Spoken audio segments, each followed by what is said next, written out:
Siapa cakap duit tak penting? Siapa cakap emas tak penting? Jadi tuan-puan, sempena dengan Hari Raya Aidiladha ni, untuk kita laksanakan ibadah kurban, kita memerlukan duit dan emas. Kalau kita nak tunaikan ibadah haji pun, kita perlukan duit dan emas. Jadi, setiap perkara yang berlaku atas muka bumi ni memerlukan kos dan ada kos masing-masing. Jadi sebab itulah kita kena mula pada hari ini, gunakan sehabis baik tenaga kita, akan fikiran kita untuk cari 1001 cara untuk membangunkan diri kita, membangunkan ekonomi kita.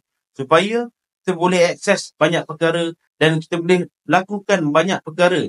Terutamanya perkara-perkara yang boleh menggembirakan Allah dan Rasul.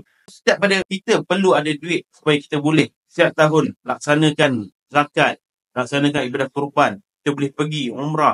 Kita boleh bantu lebih ramai orang.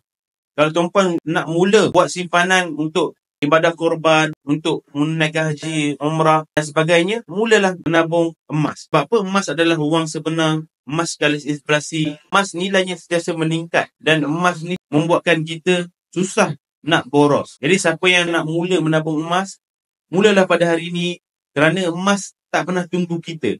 Harga emas akan sentiasa meningkat tanpa menunggu kita. Jadi kalau tuan-puan masih tunggu, tuan-puan akan rugi setiap saat, setiap minit, setiap hari dan biasa akan rugi. Bermulalah daripada hari ini, pada semua golongan, tak kisah lelaki ataupun perempuan, mulalah menabung emas pada hari ini. Kalau tuan-puan nak mula menabung, tuan-puan boleh tekan dekat biru di bawah. Saya akan guide tuan-puan untuk mula menabung emas. Daftar tanpa cas, tanpa komitmen dan tuan-puan boleh mula menabung ikut bajet sendiri serendah RM100. Apa tunggu lagi? Tekan biru sekarang. InsyaAllah tuan-puan akan capai matlamat dalam tabungan emas tuan-puan.